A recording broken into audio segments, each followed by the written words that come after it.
Thank you, Steffi. Basically, I'm the janitor of the federal government. And for those of you who are not from Germany, we have quite a unique government now. For the first time in Germany's history, it is a three-party coalition. So three parties from very different political backgrounds working together. They have one thing in common, and that is they're parties that have their own vision of progress. And that is why a year ago, when we formed that government in early December, after 16 years of one chancellor, there was huge change. We set this coalition agreement. We are Germans, we like to do agreements. This coalition agreement should have the headline, "Dare More Progress." And that is what we did, and that is what we wanted to do. The huge transformation of our society, especially when it comes to energy, making Germany climate neutral by the end of 2045. Investing in digitalization, but also modernizing our society, for example, when it comes to a modern migration law to tackle skilled labor shortages. But obviously, and Steffi mentioned that, came February 24th. And Olaf Scholz, 3 days later, in a speech at the Bundestag, our German parliament, said this is a Zeitenwende, a watershed moment, a moment that makes that what was before very much different from what is now. And in his speech on that Sunday, he already described some of the elements of that Zeitenwende for Germany, but also for Europe and the world. And one was obviously to support Ukraine in humanitarian ways, financially, politically, but also militarily. And that probably was one of the most dramatic shifts in German politics, because there was an overwhelming consensus by all political parties that we should not export arms into zones of conflict, let alone war.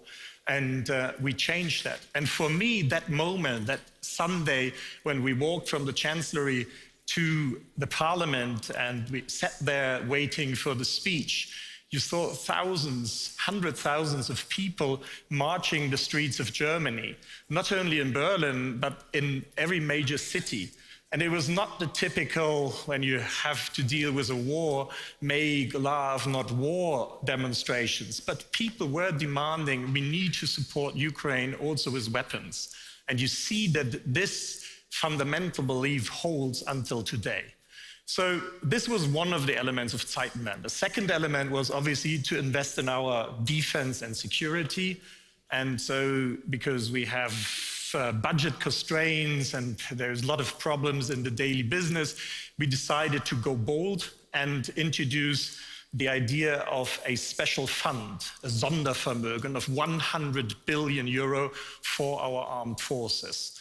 And that, in order to achieve that, we needed to change the constitution, so we needed a broad two-thirds majority, including the opposition. And I'm very grateful that the opposition said, yes, we're going to support this, and so we changed the constitution, and now we have this 100 billion euro to spend into weaponry, into equipment, to make our armed forces capable of deal with the challenges that they're facing. And the third element, obviously, was the question of energy. The Europeans, the Germans, know that Germany became pretty much dependent on Russian gas. 55% of our natural gas came from Russia. Today it is 0. And that is a dramatic change. Before the Zeitenwende, Germany had 0 LNG capacity. So to import liquefied natural gas, we had not a single terminal. Now we have one. These days we will open this Saturday the second one. And in the course of this year, we probably will have 5 to 6 of these LNG terminals. So now we can actually import liquefied natural gas from other places than Russia. And then we dealt with the whole energy question. Those of you who are Germans are aware that we decided to connect the also old coal power plants, including lignite power plants, to the grid. And we even took a decision that, especially for our green coalition partner, was not so easy to accept, to prolong the life cycle of the 3 still running nuclear power plants so that they are running and providing electricity. And now we stand here a year into the invasion, and we can say that we solved that problem of energy security, a thing that many thought would be impossible to achieve within 1 year, let alone to construct an LNG terminal in 10 months. But we did that, so we can make a check on that.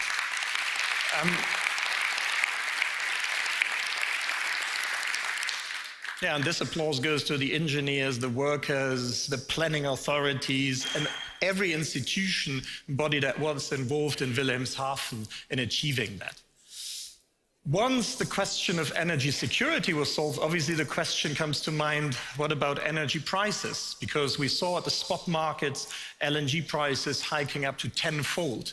And many companies, many consumers were facing announcements of 4-fold electricity or gas bills. And so after long discussions, we decided that we go bold again, and we announced a 200 billion fund to introduce a break for electricity and gas and heating prices, which will come into effect from March, and then will help consumers, but especially also businesses, to maintain their business regardless of these high energy prices. And the effect of this, all these measures, I think, is that we didn't see many mass protests, that we didn't see people marching in discontent, despite a very high inflation, and despite a lot of insecurity regarding how the future will look like. And that was one of our goals, and still is, of our policy as a government, that we need to be able to sustain all our actions. There were many or some during the last 12 months who demanded we should do this and we should do that. For example, we should cut off Russian gas from February on. And we said we can't do that, because then we can't provide energy security. Our gas storages were pretty empty. Now they're, even this time of the year in the winter, filled with 91%. And so we had several of these suggestions where people were pushing very much, and we had the impression that if we were to do something like that, it would be maybe okay and PR-wise good for the moment, but it would lead into a situation that is not sustainable.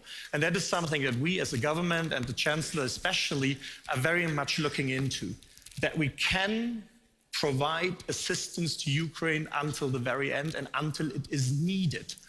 And we all know that it doesn't look like this war will be over soon. So we need to be able to sustain this kind of support, financially, humanitarian, and also military, for many, many, many more months to come.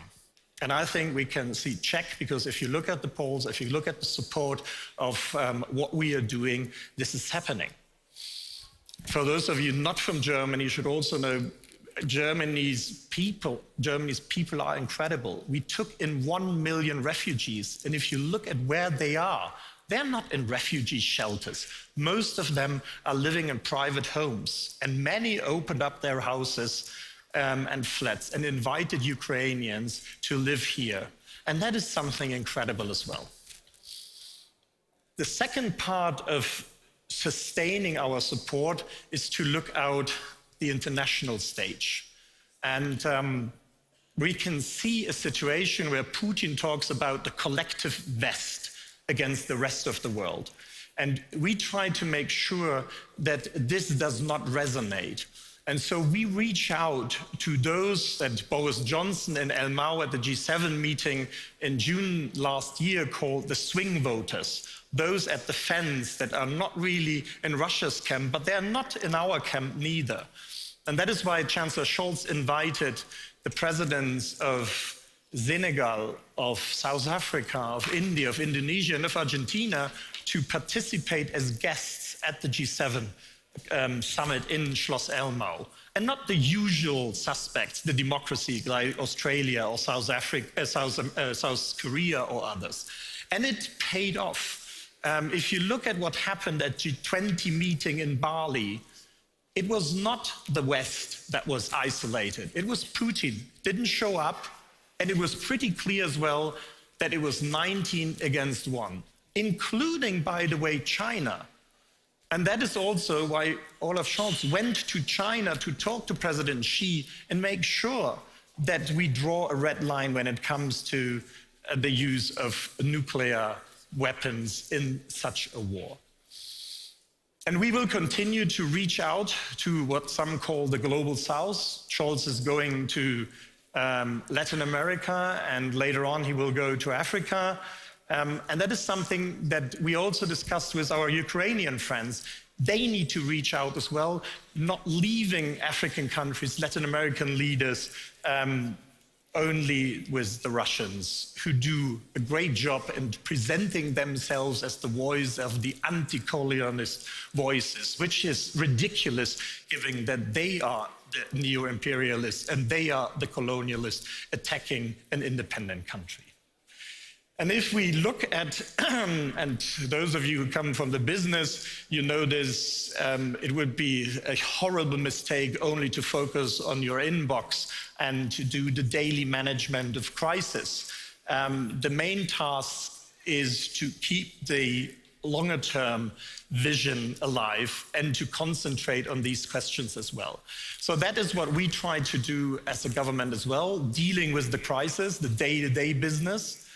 Obviously, I'm a bit biased, but I would say we pretty much managed to get through this very difficult time. And by the way, it's a time where there's no good solution. So not acting is a bad solution. And then we can choose between other bad solutions. We hope for picking the best of the bad solutions. Journalists then criticize us on picking a bad solution. I would sometimes ask them to focus on that's the best of the bad solutions, but maybe that's too much to ask for.